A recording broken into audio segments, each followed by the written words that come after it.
Welcome. So this is a dedication to Special Education Parent Education Night. Thank you guys for coming out, especially considering the circumstances. We have done everything to make sure that everything's safe, and seats are spread apart, everything was sanitized, so hopefully everyone feels comfortable. And also we have a recording if anybody needs to take a look again at some of the materials or things that were covered today. So we're here because, as many of you may know, Dedication to Special Education is an all-parent volunteer, basically the PTA for special ed in Marin County. And a lot of what we do, you might see, is fundraising. The Prius tickets, our annual golf tournament, our sculpture at the village. Some of the other work you might know is our programming. So our Connections meeting, our Saturday monthly playtimes at Marindale. And a few years ago we did robotics courses. But the primary reason why we fundraise is to be able to fund our grants programs. And our grants programs are grants to special educators from across the whole county. So any public school, the county offices, if you're an SLP, if you're an OT, if you're a psych, a counselor, a resource teacher, those are all positions that are eligible to apply for a classroom grant. And more recently, what we started is site innovation grants. And what those are grants that we look at to do something a little bigger in our community and have impact for our kids in a much larger way than any single classroom grant could provide. And so we've done a few of those. One of the ones that we did recently that was very successful was Learning Ally, which is alternative text, but it's all human read. So until now, all the kids had access to Bookshare, which is a free robotic kind of talking text-to-speech program. And we realized that that's really hard for our kids to learn on because it's really difficult to comprehend something that is even worse of a robotic voice than Siri. And you're asking this child who's had difficulty reading to try to have a high level of comprehension with something that doesn't sound natural. How are you helping encouraging speech and social pragmatic language development, and then ultimately literacy? So what we did was we did a pilot across 6 districts for 18 months, and then 6 months later, every one of the 19 Marin County school districts voted to adopt Learning Ally. So now, all the children have access, whether you're on an IEP or not, if you are a struggling reader or behind grade level in reading, your child now has access to Learning Ally, which is the largest library of human-read audiobooks and textbooks at all levels that's available in the country. So that's a really great and amazing thing. If any of you have not heard about it, please ask your teachers, because all you need is to have your child's teacher ask either the special education teacher that's on site, or if they are a special ed teacher, they can look to their program manager. And you don't have to be approved for anything. All you need is your child's teacher to refer for Learning Ally. So that's one of the great things we've done. Another thing that we started talking about as an organization was, what are the things when we look, because we're all parents, right? So the first thing we do is we look around at our children and the friends of our children and these special education classrooms, and we say, what is the thing that is in need here?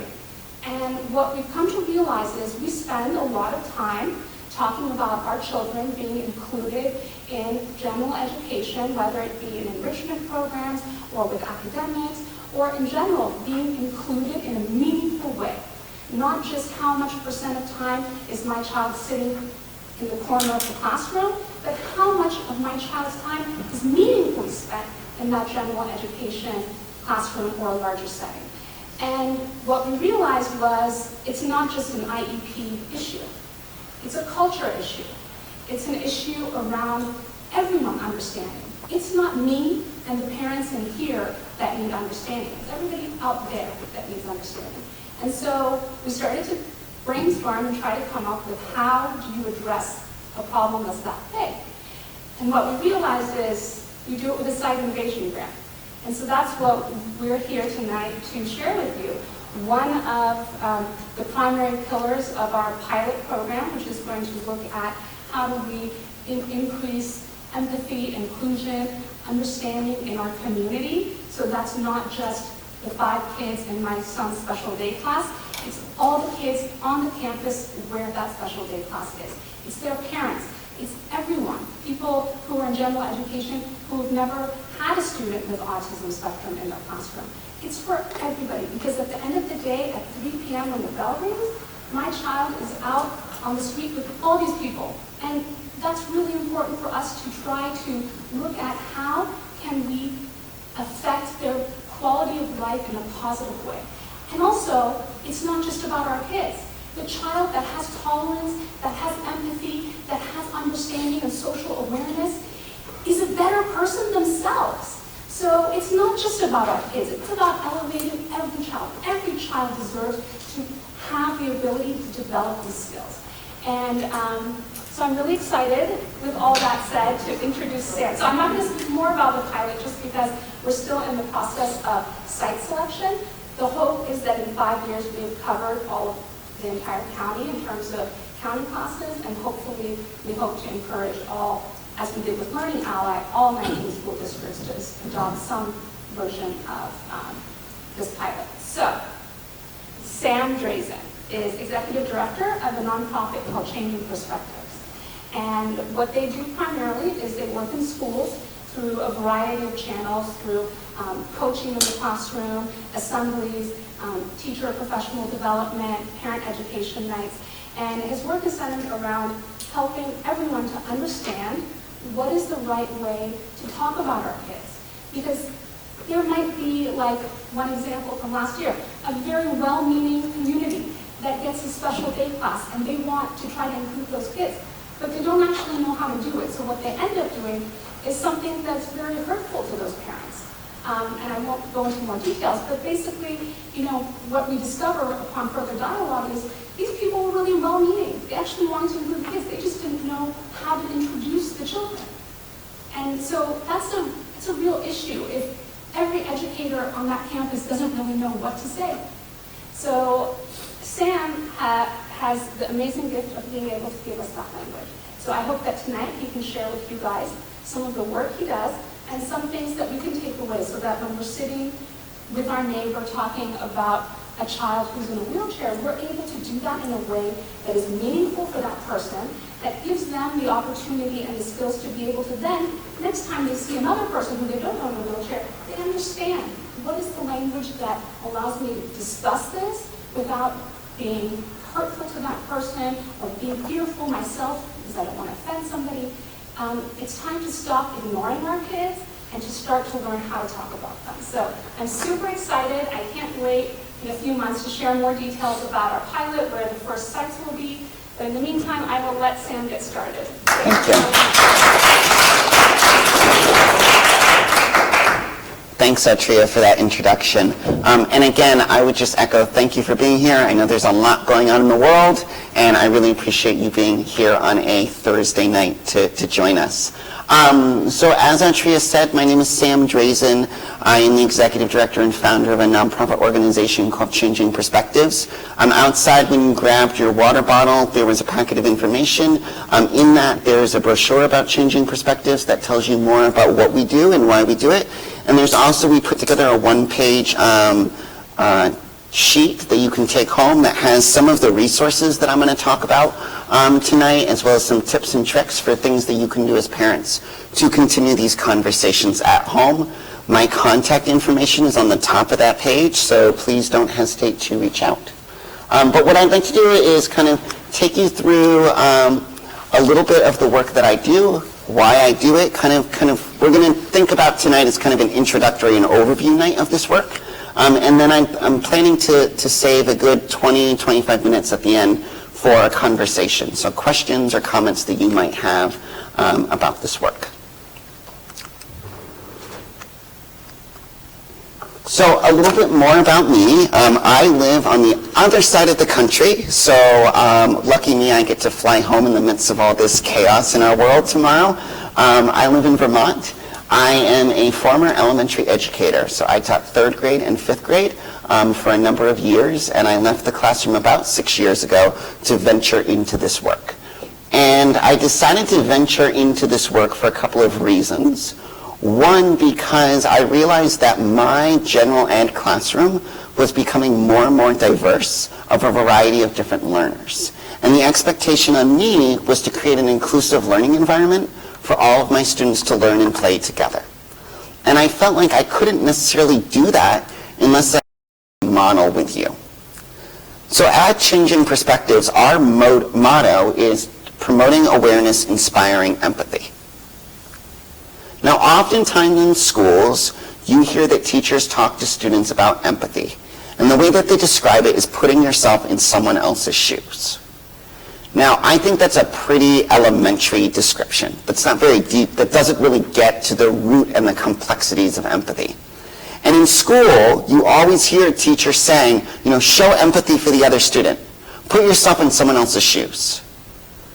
But what we forget is that how can we expect a young person to put themselves in someone else's shoes if they have zero awareness of those other person's shoes? In other words, empathy is the ability to understand someone else's perspective in a given situation.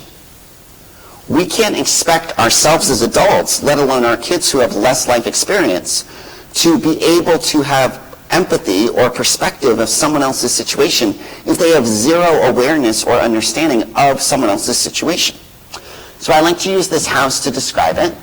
So when you build a house, you build your foundation first, and that's what supports everything else. If we want students to enter the 21st century with the ability to empathize with other people, understand someone else's perspective in a given situation, it's imperative that we provide opportunities to help them gain an awareness of other people and their situations. So when you build a house, you build your foundation first, and that's what supports everything above. If we want students to have a strong ability to be empathetic in the world, we need to make sure that they have a strong and deep foundation of awareness of differences. Whether that difference is disability, ability, race, gender, family structures, language, whatever it might be. So if we can provide students at a young age with a strong foundation of awareness of differences, as they work up the stories of the house or work through the chapters of their life, and they start going out beyond Marin County and interacting with other people and having different situational experiences, they can show empathy because they'll have that foundation of awareness to fall back on. Does that make sense? I know that's kind of a long-winded explanation, but I think it's really important that we think about if we want to cultivate empathetic young people, we need to provide them chances to engage and talk about our differences. And usually students are willing to talk about our differences, but it's the adults that are scared to do that. So it's about pushing ourselves as parents and pushing teachers outside of our comfort zones to have those conversations to build that foundation of awareness. So what I want to do now is share with you a video. This is a TED Talk done by I think he's an 11-year-old boy. It's called We Are All Different, and That's Awesome. And it's one of my favorite TED Talks because A, it's done by a kid, which is really cool, and two, it aligns with all of kind of the objectives and the themes of this work. So this young boy, Cole, is going to talk a little bit about a special friendship that he has with a man who's on the spectrum. And as he shares about this special relationship, I really just want you to be thinking about how what Cole has to say really relates to this work that we're trying to do here in your schools. And if you like the video and you just go to YouTube, just type in We're All Different and That's Awesome and you can find it, you might, as you watch it, you might even be thinking, you know what, this might be something good that I could share with my kids.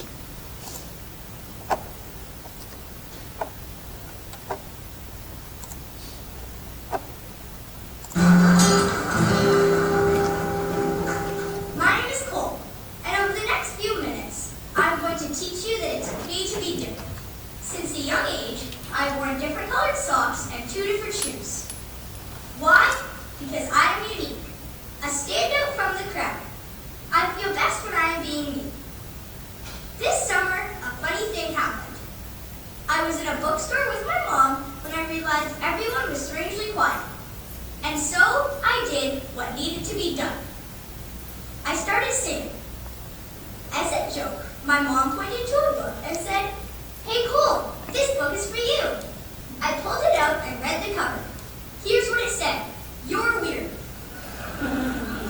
A creative journal for misfits, oddballs, and anyone else who's uniquely awesome. It's the best book ever. It tells everyone it's cool to be different. Today, I'm going to tell you about a friendship of mine that is a little different than you might expect. This is one of my best friends, Stephen. He is the happiest person I know. Stephen is 44 years old and has autism. Let me start by explaining how we became special friends. When my mom was just 13 years old, she was in the high school cafeteria about to have lunch with her friends. Then she passed a table of kids with special needs. Stephen was a boy at that table. He shouted out, "Hey, what's your name? Come sit with me." My mom sat down, and in that moment, a special friendship began. Stephen asked my mom 3 questions. He wanted to know what she was having for lunch, her phone number, and if they could be friends for 40 years. As my mom gave him her phone number and said yes, he clapped with excitement and said, "I will call you every day." Ever since that day, in 1988, he has kept his promise and called our house every single day. When I was born, Stephen was a special part of our family, and I grew up calling him Uncle Stephen. Stephen is included in family dinners. He comes to my soccer games. He loves watching movies with us, and every couple of weeks he has a sleepover. Stephen has had autism his whole life. Autism spectrum disorder refers to a range of conditions characterized by challenges with social skills, repetitive behaviors, speech and nonverbal communications, as well as by unique strengths and differences. My friend Stephen is not able to drive a car, but he is able to memorize every phone number he has ever heard. There is no cure for autism, but I think Stephen is perfect the way he is. One of my favorite memories with Stephen is whenever a fire truck passes us. He shouts out when I grow up, "I want to be a fire truck." That always makes me smile. He likes the idea of being a fireman, but he loves the idea of being a fire truck. Another thing that always makes me laugh is how much he likes to eat. Have you ever met someone who can eat a steak, 8 slices of pizza, French fries, apple pie, ice cream, and they are still starving? Well, Stephen eats all that almost every time we see him. Finally, one of my favorite memories with Stephen is when we play hide and seek. He always hides in the closets. I love playing hide and seek with Stephen. It always makes me smile. But not just me. He makes everyone smile. I don't think we need a cure for autism, just like we don't need a cure for freckles. Autism is not a disease, just like brown hair isn't a disease. You don't need to fix something that isn't broken. I look up to my Uncle Stephen as he is the happiest person I know. Stephen doesn't try to be like anyone else. He is exactly who he was meant to be. Imagine a world where we all look like Stephen. Find out what makes you different. Don't be afraid to stand out. Wake up, jump out of bed, and be exactly who you are. We are all a little different, and that's awesome. Thank you.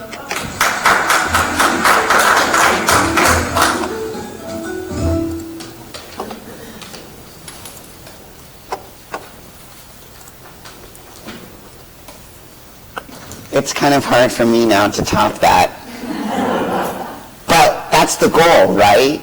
How can we create all of our schools where all students feel the way that Cole just described, where all students feel like they're exactly who they're meant to be and that they're valued members of the school community? So why now? Why is this work around inclusion, equity, disability awareness in schools more important now than ever before? Well, there's a few different reasons. One, empathy is being noted as one of the most important 21st century skills for students. There was an article put out by the New York Times a couple years ago, and it was titled, "Why Empathy is More Important Than Reading and Math." In today's world, As kids enter the 21st century global marketplace, they don't need to be book smart. They don't need to memorize facts and figures like we had to do when we went to school, because they can look anything up they need to know right here. When I was a teacher and I said, I'm going to quit teaching and start a 501c3 nonprofit organization, I didn't know what I was doing. My degree is in elementary education. I Googled it and I figured out how to do it. What skills do students need to be successful in a 21st century global marketplace? They need to collaborate. They need to communicate. They need to problem solve. And when you're collaborating, communicating, and problem solving in a global marketplace, you're not necessarily doing all three of those things with the person that lives next door to you, who's had the exact same life experiences. You're collaborating, communicating, and problem solving with a variety of people from around the globe who come from lots of different backgrounds, lots of different life experiences. And so in order to do that effectively, you need empathy. You need the ability to understand someone else's perspective in a given situation, and we can only do that if we have an awareness of others. Intolerance is a result of ignorance. We know that most instances of intolerance or bullying in school is a result of one student not fully understanding another student. But yet we live in this society where we feel like it's not okay to talk about it, right? It's just, you just go to school and you do your thing. You don't worry about any of the other kids. So we have to figure out ways to talk about our differences, because that's the only way that we'll build that foundation of awareness and help to eradicate the ignorance.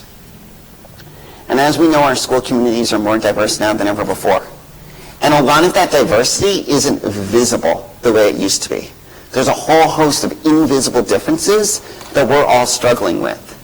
And so we have to acknowledge that just because we might look into the classroom and the kids generally look the same, it doesn't mean it's not diverse. There's so many invisible differences right now that kids are struggling with every day. So speaking of differences, what I want to do is get us thinking a little bit more about what those differences might be. So up here on the board, or on the screen, I'm just going to put a few here. And I had a chance to do a professional development training here at MCOE yesterday with the puzzle pieces with the label diversity. So we have all these different types of puzzle pieces of all these different colors, right?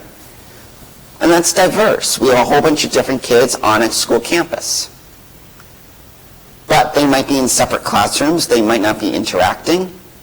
And when we do authentic inclusion, we take all those aspects of diversity and we figure out a way to bring them together. And I just think this is a really nice illustration to think about that.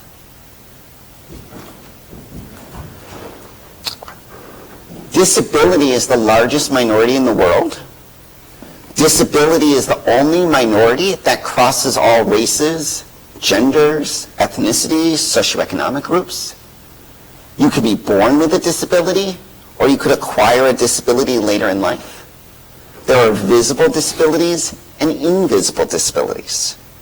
So one of the reasons that I really like disability as the entry point to talking about all differences is because it's universal.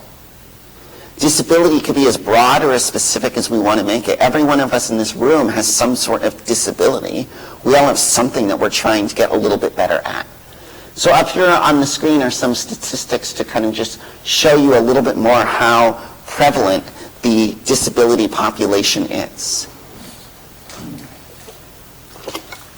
And even though the focus of the work in schools is going to start around this concept of disability awareness, building awareness and understanding for disability, disability can really be the entry point or the window to talking about all of the differences that surround us.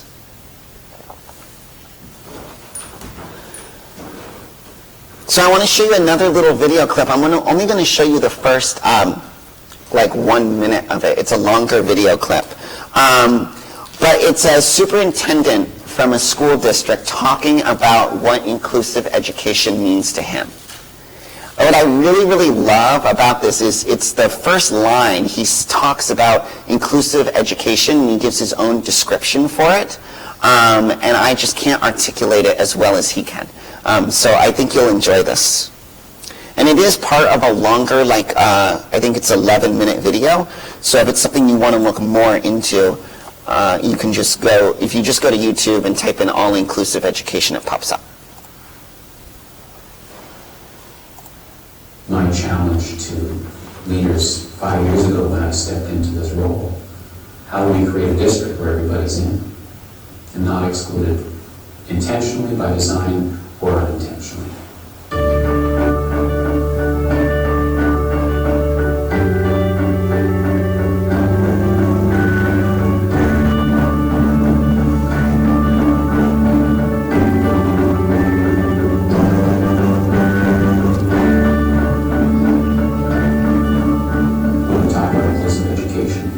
How do we make sure everybody's in place, and that they are participating?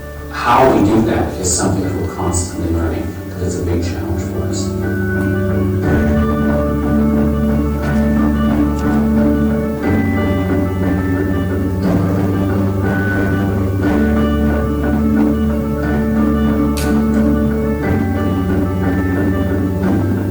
When I think about that,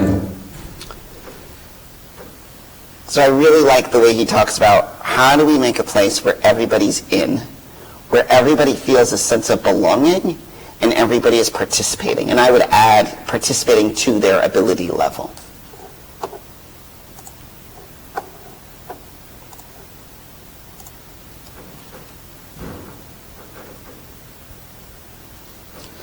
So I mentioned this earlier, when I think about inclusion, I think inclusion is such a big idea. It's such a big concept, and it can oftentimes overwhelm people. And so what I like to do is really unpack inclusion into these three components.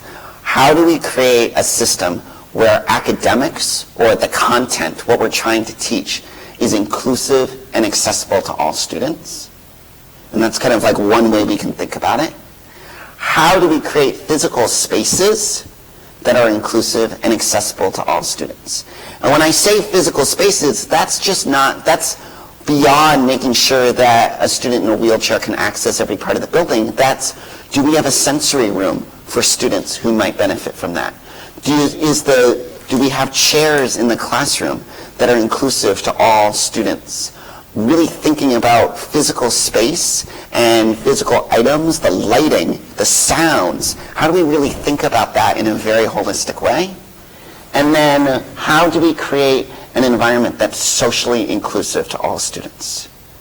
Right? Because academic and physical, the classroom teacher can have a lot of control over in a self-contained classroom. Social is a different ballgame. The school bus, the cafeteria, playground, and recess. Those are more unstructured times. How do we cultivate a school culture and a school climate? How do we empower students to be agents of change for inclusivity in their classrooms and beyond? So those other times during the day are inclusive for all students. So one of the ways that we do this is through the idea of disability awareness. If we want students to be agents of change for inclusion in their classrooms and beyond, they need to understand their classmates. So we have to move away from this, shh, we're not going to talk about it, to, yes, let's talk about it. And before I jump into kind of the nuts and bolts of disability awareness, I want to share a little story with you, which was kind of an aha moment that I had where I was like, this works. So I was teaching third grade. I had a student in my class who was diagnosed with apraxia. So she was a third grader, so she was 8 years old or so, but cognitively she was probably more like 3 years old. She was nonverbal. And I live in a very small town in Vermont. There's like 2,500 people there. Everybody knows everybody. So all of these students know this one student with a disability, but we never talked about it.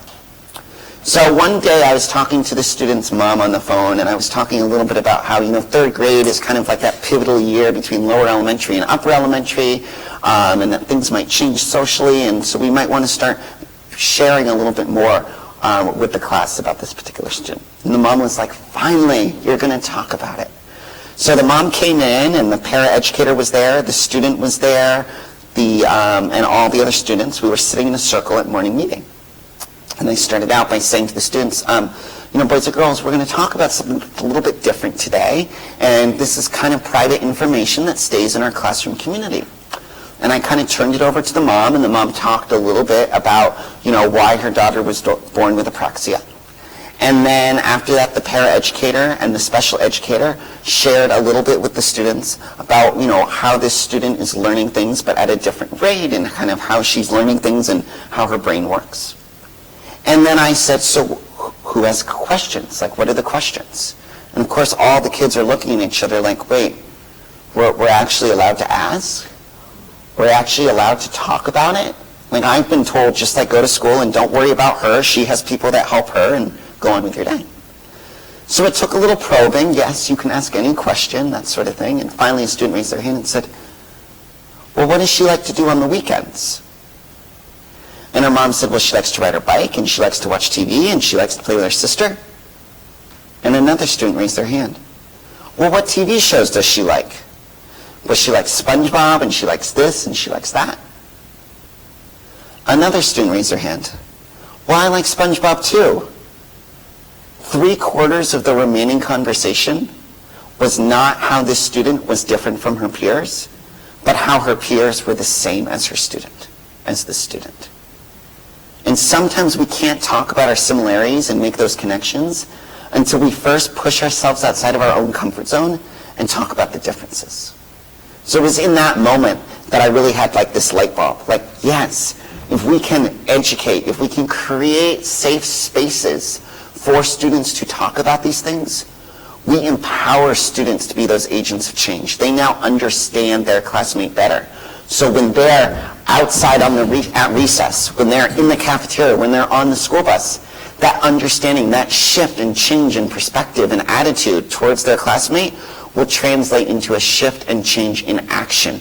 And they're the ones being role models and making choices to create a more inclusive environment for all.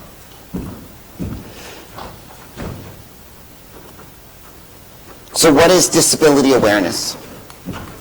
Disability awareness is not disability advocacy. And I emphasize that because I get that a lot. Oh, you go around and you advocate for people with disabilities or students with disabilities. I said, no, that's not what I do. That might come later, but that's not what I do.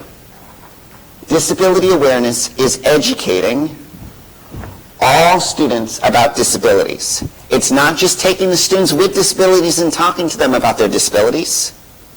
And it's not leaving them separate and meeting with all the students in the gen ed classroom and talking to them about the students with disabilities that are in another classroom. It's about having everybody together in the same physical space, having these conversations and engaging in these rich and meaningful learning experiences together. When we do that, students are able to make connections with one another. Teachers are able to make connections with students in new ways. And it really breaks down the barriers around differences, helps us educate about differences, but helps us to realize those similarities and those connections.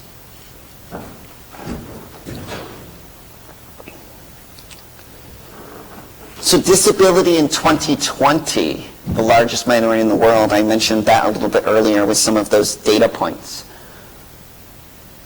In our schools today, I like to think about the disabilities into two categories, visible and invisible. And when we think about talking to students about differences, there's a few things we need to keep in mind. One, talking about visible differences and disabilities is much more concrete and tangible to understand. So when I work with schools and teachers and help them implement disability awareness, I always say you need to start with the concrete and the tangible.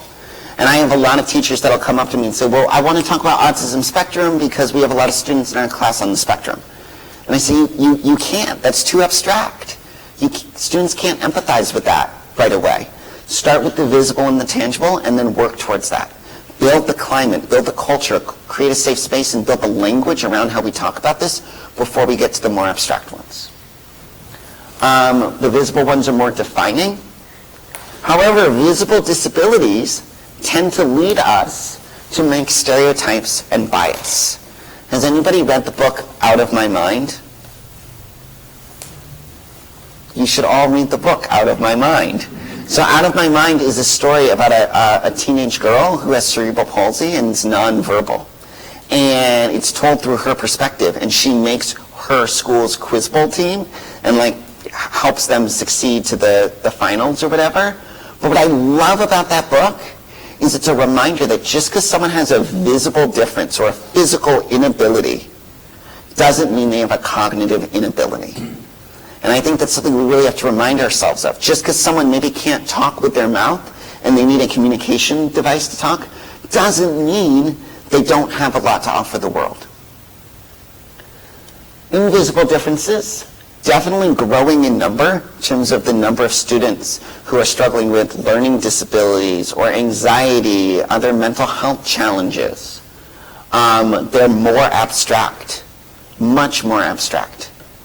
It's much easier for a student to empathize and understand their classmate who has a hearing aid than to understand their classmate who struggles to regulate their emotions and has more unexpected or explosive behavior. And so we just really have to keep in mind that when students are kind of wrestling or trying to understand these things, that there are these kind of two categories that they might fit into. So this is a little wordle that I put together of just some words that I think relate to this work. But what I'd like to do now is shift gears a little bit.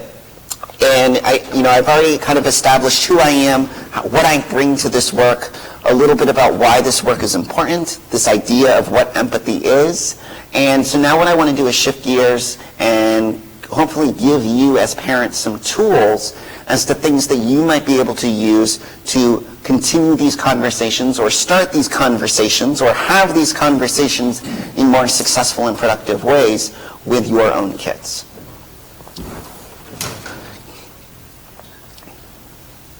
So the first thing that I want to go over, and it might seem really, really simple, but we have to talk about it. How many times have you been in a store with your child and there's someone with some sort of difference and they start pointing or asking you, what's wrong with that person or what are they doing? And what do we typically do as parents? Because we're culturally kind of designed to do this. We take our kid and we say, don't point, don't talk about it, come on, let's go get the toilet paper. Oh, wait, they're out of toilet paper. But, right, that's how we're conditioned in this society, that it's not okay to talk about it. So we have to talk about it. We have to build that foundation of awareness if we want our students to be empathetic and then turn that empathy into action. So encourage dialogue with your child. So what I might suggest in that situation is you say to your kid, hey, we're going to go get the toilet paper, but when we get in the car, let's talk a little bit more about it. And when you get in the car, now your child might have forgotten, but you could then bring it up.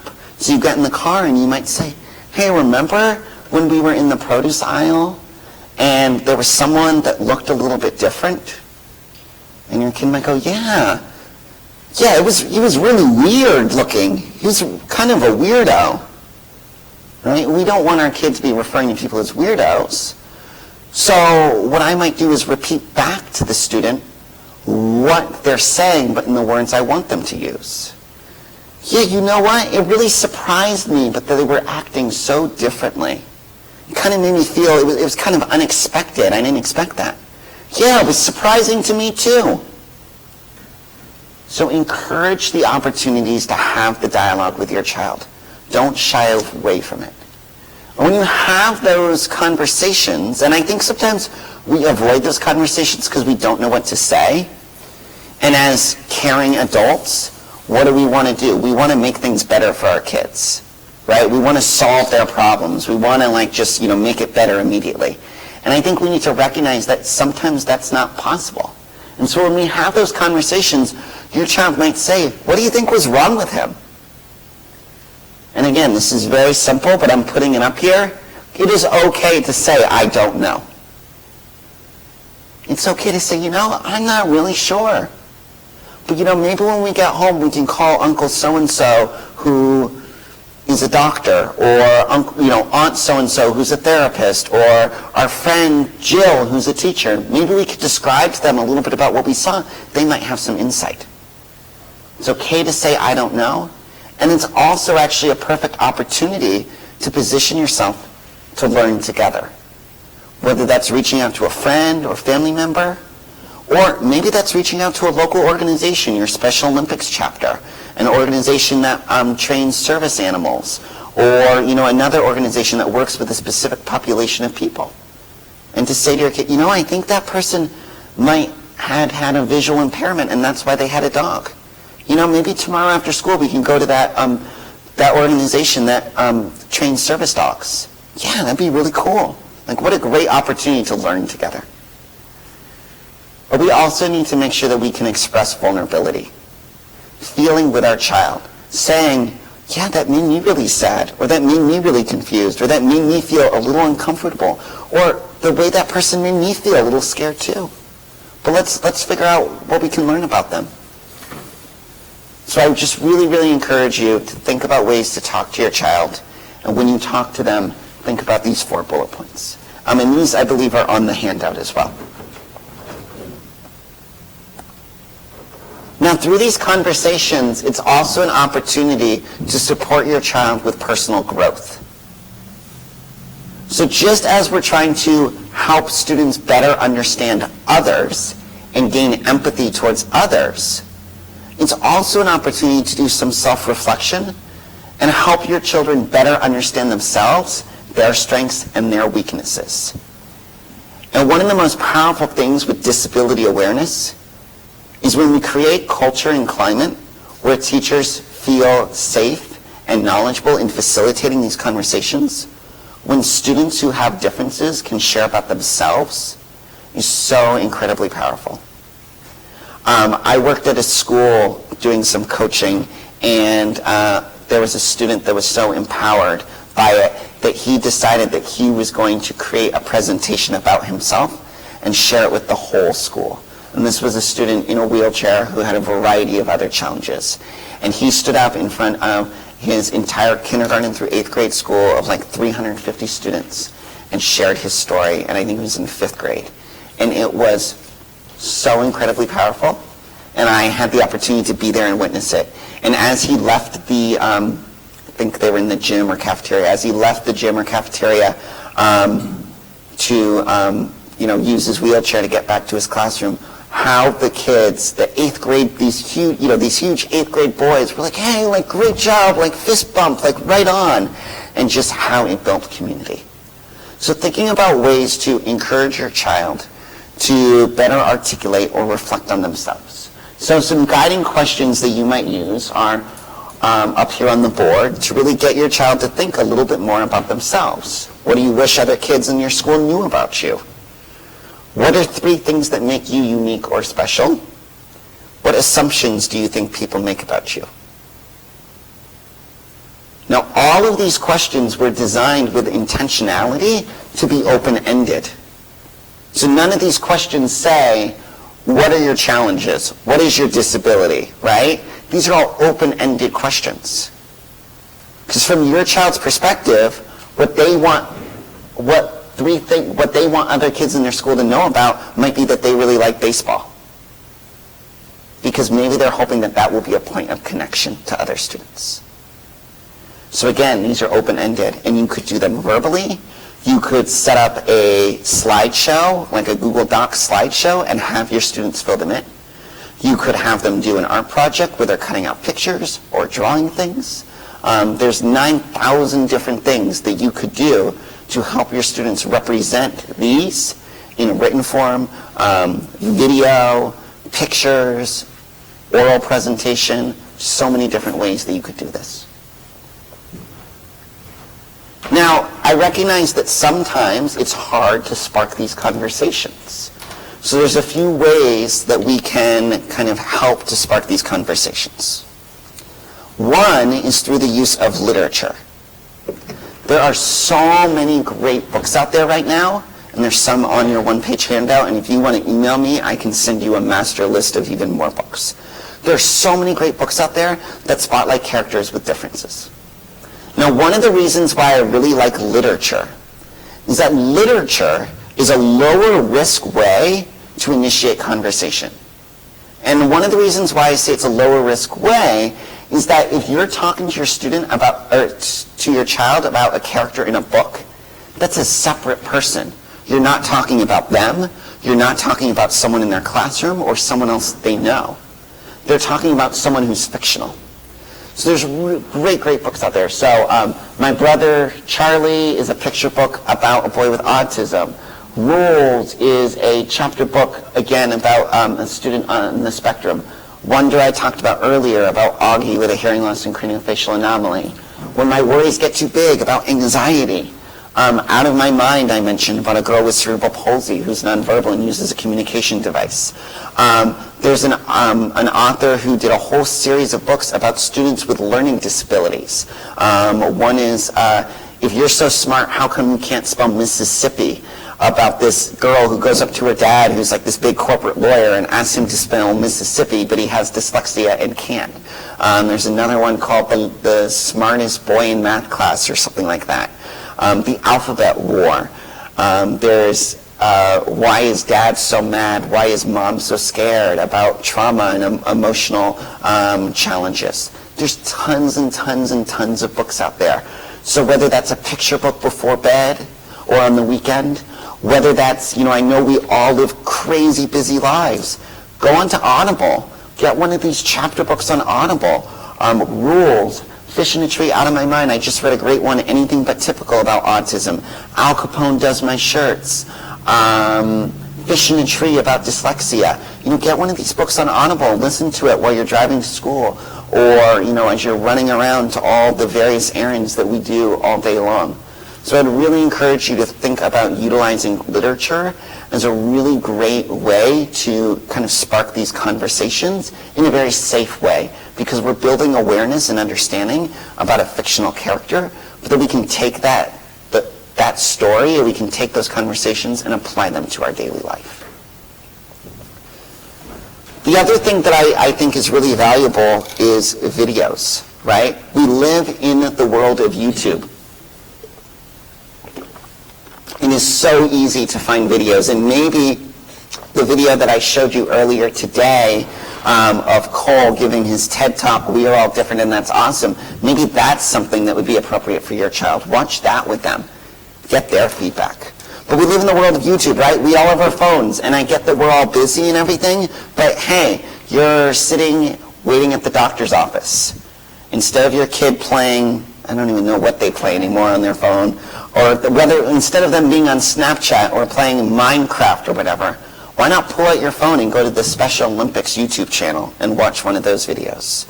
Or the Paralympics channel and watch a video.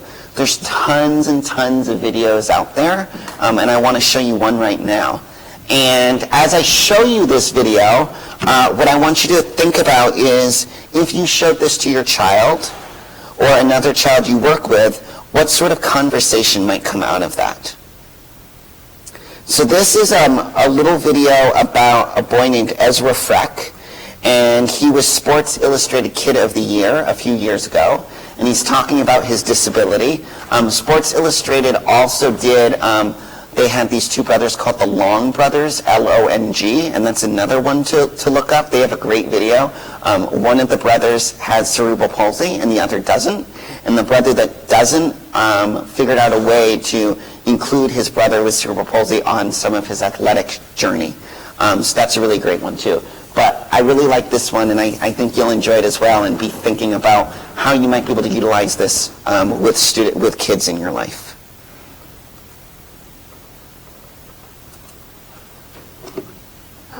How many legs do I have? I don't actually know the answer, but I've had lots of legs. I get about maybe one every year, and when I was younger, I was getting one like twice every year, and you go half an inch, you get another leg. You go an inch, you get another leg. So now my hands getting better, and they can raise my leg and make it taller to how tall I am, but I get lots of legs. I have more than I can count.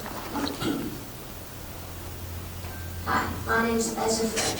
I have 3 fingers on my left hand, and I have a shoulder leg, and I use a prosthetic leg to play sports. I'm 9 years old and I'm the starting QB for my school football team. When I play sports, it makes me feel at home and I'm not thinking about being different and I feel like I'm one of the guys. I set 7 national records in track and field at the National Junior Disability Championships in Iowa. But it felt really good to me that I made history in the nationals and I love competing, so it was really fun. I'm here to talk to kids and parents about being different, and that being different is okay. I really like it when kids actually walk up to me and ask me what happened to your leg, or were you born like that? Sometimes I would ask God to give me another leg. To stay positive, you have to think of all the good things. Think of what you have instead of what you don't have. He needs his parents to empathize with him and feel his pain with him and say, I get it, it is hard. It's hard being different. It's hard being stared at. And for us not to say, oh no, it's going to be okay. That we can feel the pain with him, but let's talk about all the great things. I want to be treated normal, right? If I can do the things that no one gets to do, I'd like to be treated normal. I was born with a shorter leg, and they gave me this prosthetic leg to help me run and do stuff. I have these 2 fingers on my left hand, and I used to only have 1 finger, and they added a toe to this, and now I can pick up stuff, and I can play basketball and football and all these sports because of it. I think your job as a parent is to help your child get the most out of their life, right? Whatever that was destined to be. He's always felt like he was an athlete first, doesn't think of himself as disabled, so it just reinforces who he thinks he is. What I want to tell kids in life is that you can do anything you want to. You can dream it, you can hope it, or you can make it happen. I choose in my life to make it happen. That's the one way you're going to get it. You dream it, you're like, oh, I wish that, hope it, oh, I hope that happens. But if you make it happen, you go out there and show them what you can do. I was nominated for Sports Illustrated Kid of the Year